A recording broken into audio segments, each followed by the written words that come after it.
누가복음 2장 40절부터 52절 말씀입니다.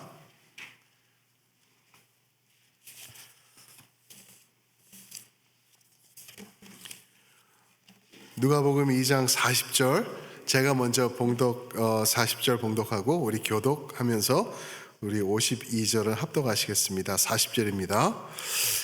아기가 자라며 강하여지고 지혜가 충만하며 하나님의 은혜가 그의 위에 있더라.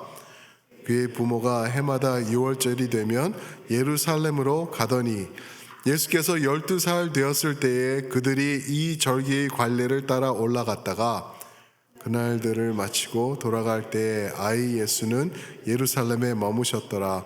그 부모는 이를 알지 못하고 동행 중에 있는 줄로 생각하고 하루 길을 간 후 친족과 아는 자 중에서 찾되 만나지 못하매 찾으면서 예루살렘에 돌아갔더니 사흘 후에 성전에서 만난즉 그가 선생들 중에 앉으사 그들에게 듣기도 하시며 묻기도 하시니 듣는 자가 다 그 지혜와 대답을 놀랍게 여기더라. 그의 부모가 보고 놀라며 그의 어머니는 이르되 아이야 어찌하여 우리에게 이렇게 하였느냐 보라 내 아버지와 내가 근심하여 너를 찾았노라. 예수께서 이르시되 어찌하여 나를 찾으셨나이까 내가 내 아버지 집에 있어야 될 줄 알지 못하셨나이까 하시니 그 부모가 그가 하신 말씀을 깨닫지 못하더라. 예수께서 함께 내려가서 나사렛에 이르러 순종하여 받드시더라. 그 어머니는 이 모든 말을 마음에 함께 읽겠습니다. 예수는 지혜와 키가 자라가며 하나님과 사람에게 더욱 사랑스러워 가시더라. 아멘. 우리가 잘 아는 말씀이죠. 오늘 말씀을 가지고 온전히 신실하신 주님이라고 제목을 지어봤습니다. 온전히 신실하신 주님. 오늘 말씀은 우리 성도님들 잘 아시듯이요. 성경 전체를 통틀어서 예수님의 유년기 시절을 유일하게 말씀해 주시는 대목이 오늘 말씀이죠. 여기다가 더할 또 다른 예수님의 주님의 유년기가 그 시절이 기록된 것이 아무것도 없습니다. 이게 전부예요. 그래서 굉장히 중요한 말씀이죠. 예수님은 유년기 때 무엇을 하셨는지 어떤 모습을 하셨는지 우리가 볼 수 있는 내용이 이 내용이기 때문에 그렇죠. 근데 좀 궁금하지 않으세요?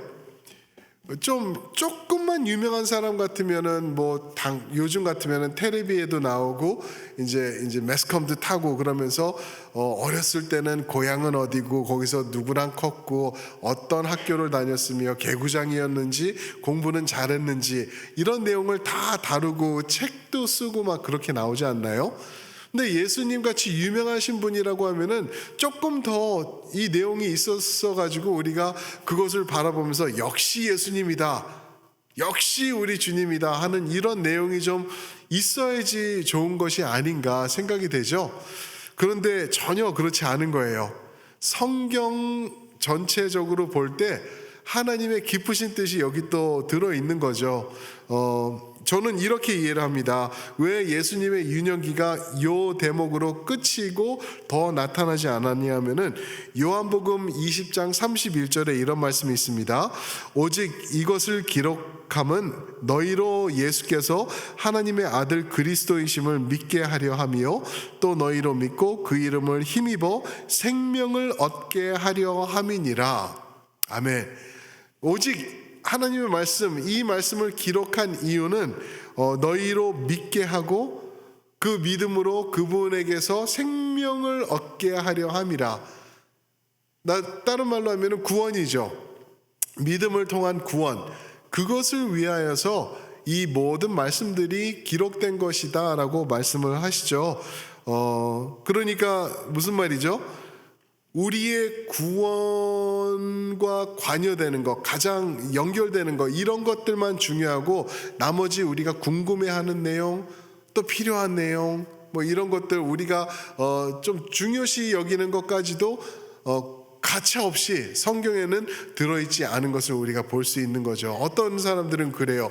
작년에 미국에서 그 큰 이슈 중에 하나가 뭐였냐면은 그 외계인들이 있냐 없냐 기억나시나요? 그 미국 그 정부에서 FBI 뭐 이런 데서 외계인들이 있냐 없냐 이거를 가지고 뭐 자기네들이 여태까지 감추었던 시크릿 파일들을 이제 공개한다 그래가지고 뭐 공개해도 별거 없더라고요. 그래서 뭐 있지 않을까, 있다, 뭐 봤다, 뭐 이런 내용, 몇몇 사람들이 이런 내용들이 하고 그냥 흐지부지하고 넘어가더라고요. 이 성경에 보면은 외계인에 대해서 또 우리가 다른 거 궁금하는 거에 대해서 들어있지 않아요. 우리 구원과 연관이 없기 때문에. 그렇죠? 저한테 개인적으로 물어보신다면 저는 택도 없이 외계인은 없습니다라고 아주 자신 있게 말씀드릴 수 있어요. 왜냐하면은 저 은하계, 저 멀리 있는 이런 수억만 셀 수도 없는 별들 중에 어떻게 우리밖에 없겠냐라고 얘기를 하시는 분들이 계세요. 그냥 수학적인 probability를 보면은 있을 거다라고 하시는데 아니요, 전혀 그렇지 않아요. 왜 그러냐면은 요것만 말씀드릴게요. 이거 성경 여기 준비는 없는데 하나님이 우리를 이처럼 사랑하시는 모습을 그렇게 우주에다가 그려놓으신 거예요. 우리 눈이 관찰할 수 있는 것뿐만 아니라 관찰할 수 없는 것, 앞으로 몇백 년이 지나도 보이지 않는 것, 그런 별들, 은하수, 은하계 이런 것까지 하나님이 쫙 만드셔 놓고 저를 향해서 하시는 말씀이 너를 위한 거야. 네가 깨닫지도 못하는 것, 보지도 못하는 것, 느끼지도 못하는 것 나는 다 하면서 너를 이렇게 사랑한단다라는 것을 표현해 놓으신 게 은하계, 우주라는 것을 저는 그렇게 기억을 합니다. 저는 그렇게 믿고 있습니다. 동의하셔도 좋고 안 하셔도 좋아요. 그거는 저의 개인적인 또 하나님의 성품과 성향, 말씀을 볼 때 충분히 그럴 뿐이시기 때문에. 아멘? 저는 그렇게 봅니다. Anyway, 근데 성경을 보면은 그렇게 우리 구원에 대한 것은 기록해 놓으셨고, 이거는 있어봤자 이거는 우리가 이상한 것만 여기서 만들 것 같다라는 거는 가차 없이 이제 없이 하셨어요. 그래서 아까 요한복음 20장 31절을 읽었는데 30절에는 이렇게 써 있습니다. 주님의 더 많은 표적도 행하셨으나 다 기록하지 않으셨다. 성경 외에 더 많은 기적도 많이 행하셨지만 기록하지 않으셨대요. 왜요? 우리 구원과 직접적인 연관이 없기 때문에. 연관 지으신 내용들은 기록하시고 놔두시고 우리가 볼 수 있도록 깨달을 수 있도록 기록해 놓으셨지만 그 외에 많은 것을 하셨는데 그것들은 가차없이 omit 해버렸다, 빼놨다, 그렇게 말씀을 하시는 거죠. 오늘 말씀도 우리가 그래서 이 구속사적인 성향으로 우리가 이 말씀을 이해를 하면은 이해하는 데 도움이 많이 될 거라는 거죠. 이 말씀을 통하여서 우리가 또 볼 수 있는 것은 예수님은 그냥 하늘에서 어느 날 뚝 떨어지신 분이 아니라는 것, 우리랑 동일하게 이 세상을 지나면서 살아가신 분이라는 것을 우리가 볼 수 있다라는 거죠. 그분의 성장기 또한 지극히 평범하셨다라는 것을 우리가 이 말씀을 통해서 우리가 볼 수 있다라는 것을 나타내 주고 있는 것이죠. 유대 아이들의 성장하는 모습과 동일하셨어요. 그러나 이제 아무래도 평범하지 않은 아주 비범한 그러한 모습은 분명히 있으셨죠. 오늘 40절에도 보시면은 하나님의 지혜가 충만하셨고 하나님의 은혜가 그 위에 있었다라고 말씀하시죠.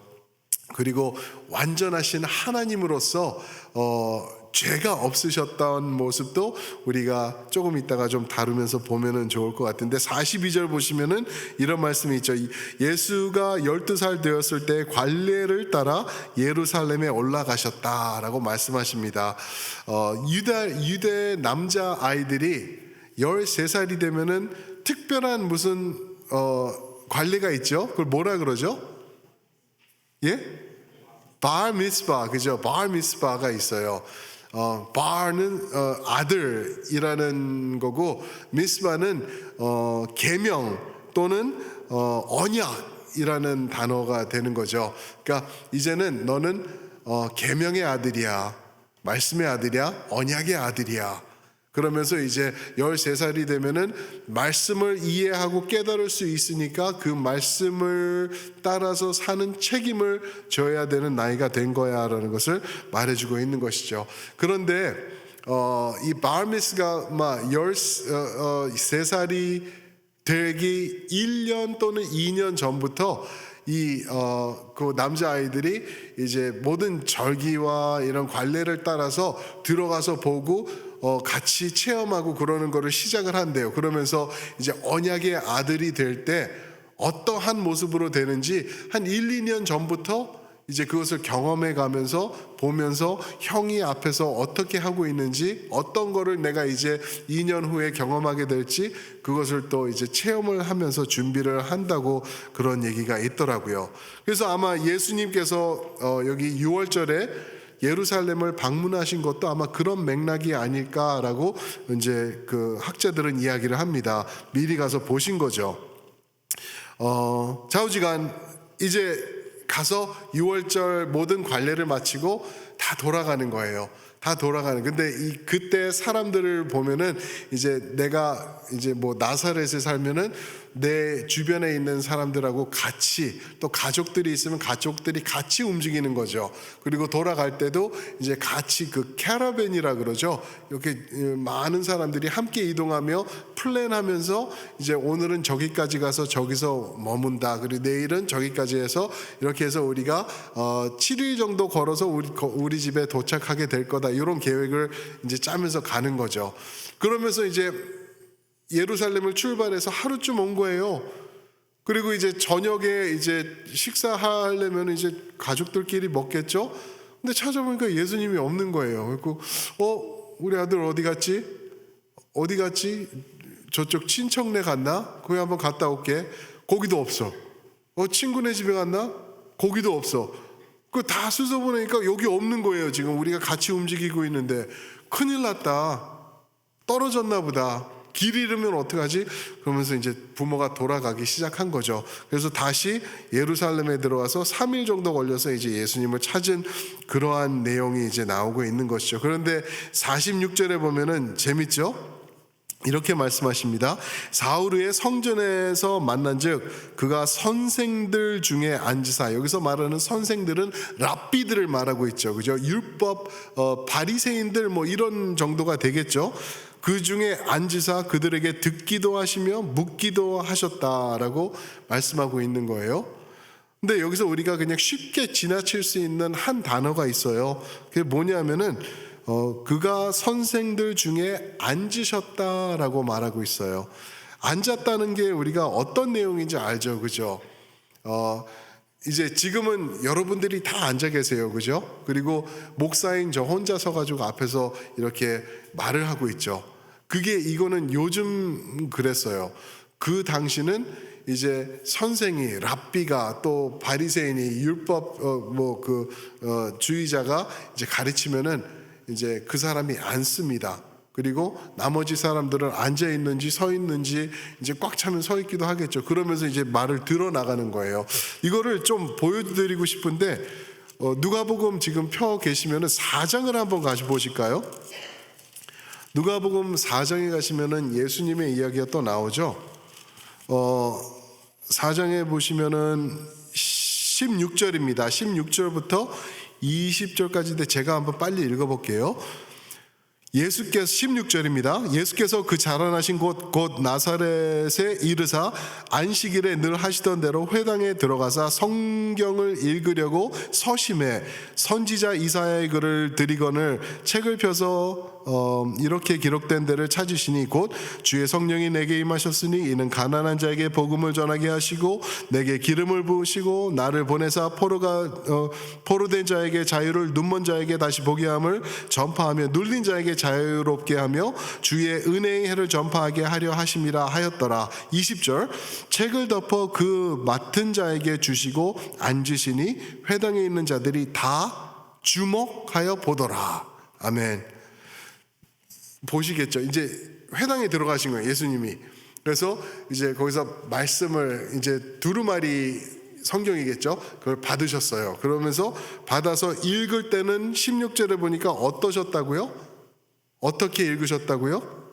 성경을 읽으려고 서심해 서서 읽으셨대요. 성경을 그 사람들 앞에서 서서 읽으셨어요. 그래서 이사야 선지자 글을 읽으신 다음에 이제 20절입니다. 책을 덮어 그 맡은 자에게 주시고 앉으시니, 그랬어요. 앉으시니 회당에 있는 자들이 다 주목하여 보더라. 보이시죠? 그죠? 서서 말씀을 읽으시고 그거를 다시 돌려준 다음에, 왜냐면 우리처럼 카피가 많은 게 아니니까, 그죠? 그 말씀을 돌려주고 이제 자리에 앉으신 거예요. 앉으니까 사람들이 이제 티칭이 들어가는구나 하면서 주목하였던 거예요. 이게 딱 예수님이 지금 누가복음 2장에서 하시는 내용이 딱 그거예요. 46절에 보면 성전에 앉으사 듣기도 하고 묻기도 하셨다. Sitting among teachers, 그냥 편하게 앉아서 이야기하느라고 자리에 앉았나 보다가 아니라 그 권위를 가지고 티칭을 시작하시는 그러한 예수님의 모습을 여기서 볼 수가 있는 거죠. 그걸 또 우리가 어떻게 확신할 수 있냐면은 47절에 보면 사람들이 놀랐다 그랬어요. 이런 모습을 보고 놀랐다고 그러고 있죠. 그리고 48절에 보면은 부모가 이제 찾은 거예요. 예수님을 찾아서 이제 여기 성전에 들어와서 보니까, 아니 선생님들 앉아서 이렇게 권위적으로 가르치고 배우고 토론하고 그러는데 아들 예수가 앉아서 거기서 이야기를 하고 있는 거예요. 그냥 야, 왜 여기 있어? 이래서 놀란 게 아니라 거기서 어떻게 그러고 있어? 라고 놀라는 그러한 모습을 이제 표현을 하는 거죠. 그때 이제 주님이 말씀하시길 49절 내가 내 아버지 집에 있어야 될 줄을 알지 못하셨나이까. 그죠? 그때 부모의 반응이 50절 그 부모가 그가 하신 말씀을 깨닫지 못하더라. 무슨 말을 했는지 깨닫지 못한 거예요. What are you talking about? 무슨 말 하는 거야 도대체. 이거는 무엇을 보여주냐면요, 예수님이 얼마나 평범하셨는지 그거를 보여주는 내용이죠. 특별한 아들인 것은 분명히 마리아와 요셉이 알고 있었지만 일상을 통해서 그의 모습을 본 그 부모들은 분명히 평범한 아들이었던 것을 보셨을 거라고요. 그죠? 예를 들어서 밥 먹는데 젓가락이 없을 때 젓가락, 그러니까 손에 젓가락이 딱 달아서 붓고 이런 거 없으셨던 거예요. 전혀 없었어요. 그죠? 그냥 평범한 맏아들로 말 잘 듣고 착하고 올바른 고진 아들로 그렇게 알고 있었던 거죠. 그래서 아마 의심도 안 했을 거예요. 그리고 그런 가운데 있을 때 언약으로 받은 아들이고 이 아들이 귀한 특별한 아들이고 이런 것도 아마 일상을 통해서 살아오면서 많이 잊혀졌을 수도 있지 않을까 우리가 생각해 볼 수 있죠. 그 성경에 66권이 들어있죠. 그런데 성경에서 배제된 책들이 있어요. 그것을 위경이라 그러죠. Apocryphal book이라 그래요. 굉장히 책들이 많았어요. 그리고 그 성경을 put together 할 때 이제 학자들이 모여서 어떤 책들이 들어가고 어떤 책들이 안 들어가고 어떤 게 거짓이고 어떤 게 진실인가 이거를 구별하면서 했는데 많은 책들이 모인 거죠. 그런데 거기서 이 책이 거짓말은 아닌 것 같다. 그런데 하나님의 말씀에 들어가기는 이거는 아니다 해서 배제된 책들이 위경입니다. 그 위경 중에 하나가 The Gospel of Thomas라는 책이 있어요. Gospel of Thomas. 우리가 마태, 마가, 누가, 요한, 복음 그러지 않습니까? 그런데 도마 복음이라는 것도 있었어요. 2세기 정도에 쓰여진 글인데 이거는 위경이에요. 근데 그 내용을 보면은 예수님의 유년기에 집중을 많이 해요. 그래서 예수님께서 어렸을 때 심심하셔서 이렇게 아버지 거기 가서 나무로 이제 칼을 해서 새를 만들었다. 근데 새를 만들어서 훅 부니까 새가 날아갔다. 동물들도 만들어 놓고 동물들한테 명하니까 동물들이 뛰기 시작했다. 그것을 지켜본 이웃은 저거는 위저드라고 하면서 무서워하면서 애들을 데리고 가면서 놀지 못하게 했다. 이런 내용도 있고, 또 하나는 예수님이 더러운 물을 이렇게 퍼 오셨는데 깨끗하게 만드셨어요. 그냥 깨끗. 뭐 그러셨대였겠죠. 뭐 그죠? 깨끗해졌는데 그 물을 동네 같이 놀던 아이가 가서 딴 데 뿌렸다. 그래서 예수님이 화가 나서 그 애를 저주해서 너는 말라질 거야. 그죠? 그랬을 때 이제 그 애가 시름시름 앓다가 죽더라. 뭐 이런 내용이 있는 거예요. 필요 없는 거죠. 구원과 우리와, 그죠? 그래서 그런 내용은 이제 도마 위경으로 이제 배제가 된 거죠. 그런데 이런 거 말고 우리가 상상해 볼 수 있는 게 또 하나 있어요. 그게 뭐냐면은 예수님의 부모가 예수님을 키우면서 얼마나 부담스러우셨을까? 상상이 가세요? 이 세상에 한 번도 존재하지 않던 완벽한 휴먼 비잉이 내 아들이에요. 저는 만약에 제 아들도 독생자네요. 그러고 보니까 제 아들이 있는데 아들이 만약에 그렇다 그러면은 저는 부담스러워서 눈도 못 마주쳤을 것 같아요. 예, 아들 안녕하세요. 그러고 이렇게 피해 다니고 그랬을 것 같아요. 죄가 없으시고 40절에 보니까 지혜가 충만하고 하나님의 은혜가 그 위에 있는 그 자녀를 키운 거죠, 부모가. 그리고 또 예수님을 볼 때 마태복음 13장 55절에 보면은 예수님의 동생들이 4명이 있었죠. 그죠? 야고보, 요셉, 시몬, 유다. 이 4명의 보이들이 또 있었어요. 그래서 그냥 불보듯 뻔하지 않나요? 우리 벤 집사님도 넷을 키우시는데 보이가 4이에요. 상상이 가지 않으세요? 우리 장로님도 보이만 3을 키우셨고, 그죠? 잘 성장했지만 그냥 불보듯 뻔해요. 저는 형이 하나 있었는데 엄청 싸웠거든요. 엄청 싸웠어요. 근데 4을 키우는데 얼마나 이제 그랬을까? 치고받고, 그죠? 그랬을 때 아버지 요셉이 너희들 뭐 하는 거야? 그러지 마. 성경에 싸우지 말라고 써 있어. 율법에 그러면 안 된다고 써 있어. 그러니까 예수님이 아버지 율법에는 그런 말씀이 없나이다. 가라사대. 무슨 말을 함부로 못할 것 같아요. 그죠? 그런 부담스러움이 있었을까? 이 형제들은 또 어땠을까요? 완벽한 인간의 완전한 모습이 우리 큰형이에요. 얼마나 비교당했을까? 마리아가 형 반만 쫓아가 봐. 형 반만 해봐. 반의 반이라도 해봐. 그러면서 이 4명의 형제들은 얼마나 이게 부담스러웠을까? 우리가 이런 것도 그냥 상상해 볼 수 있을 것 같아요. 그죠? 그런데 우리뿐만 아니라 우리만 이렇게 부담스러웠고 또 예수님의 부모님들 또 형제들만 부담스러웠던 것이 아니라 우리가 상상해 보길 그 당시 모든 사람들이 부담스러웠을 거예요. 왜냐하면은 어둠은 빛을 싫어하기 때문에, 그렇죠? 죄가 있는 사람들은 온전한 사람을 미워할 수밖에 없어요. 근데 다 죄인들이잖아요. 근데 예수님이 와서 올바른 거 하고 아무리 좋은 거 한다 그래도 올바른 하나님의 아들, 죄가 없으신 분이면은 싫은 거예요. 내가 그분이 하고 있을 때 내가 너무 드러나게 되고 나의 악함과 사악함이 보이게 되니까 결국에는 어떻게 해야 되죠? 예수님을 죽이잖아요. 그런 모습으로 가는 그런 부담스러워하고 그런 모습이 싫은 모습이 이제 곧 나옵니다. 우리가 지금 2장을 마무리했는데 4장에 가면은 거기서부터 예수님을 밀어쳐서 이제 죽이려 그러는 모습이 이제 계속 진행되고 있는 거죠.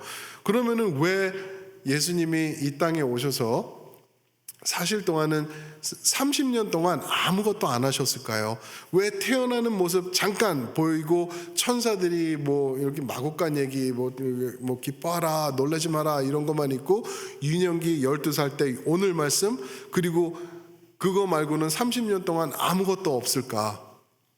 그 답은요 그냥 우리가 또 상상해 볼 수 있어요. 그건 뭐냐 하면은 예수님께서 30년 동안 완벽하게 살아나가신 거예요. 왜 그러셨을까? 왜 그러셨을까? 왜 그게 필요해? 30이면은 이제 그때는 장성하고 뿐만 아니라 그때는 사람들이 일찍 죽었기 때문에 인생을 다 완벽히 살아낸 그러한 모습으로 우리가 간주할 수 있거든요. 왜 그랬을까?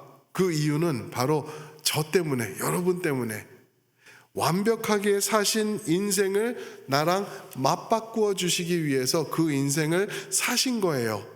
하루하루 한 달 한 달 매해 지나면서 30년을 사시고 이제 됐다. 이제는 김성수란 인간하고 내가 바꿔줄 인생을 살았다.